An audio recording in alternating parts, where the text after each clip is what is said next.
ora et labora. Prayer and work. Yun ang pinakamantra.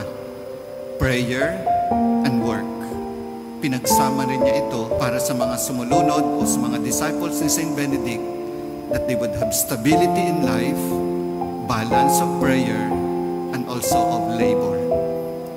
And so today, as we celebrate this Holy Eucharist, let us ask the Lord to make us wise enough to see the dangers of the world.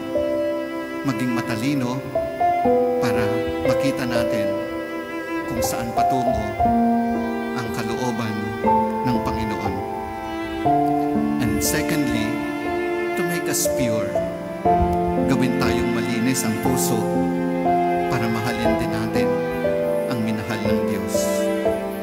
At kaparehas ni Saint Benedict, may we ask the Lord that He would empower us to live a life of prayer, a life of humility, and a life of courage.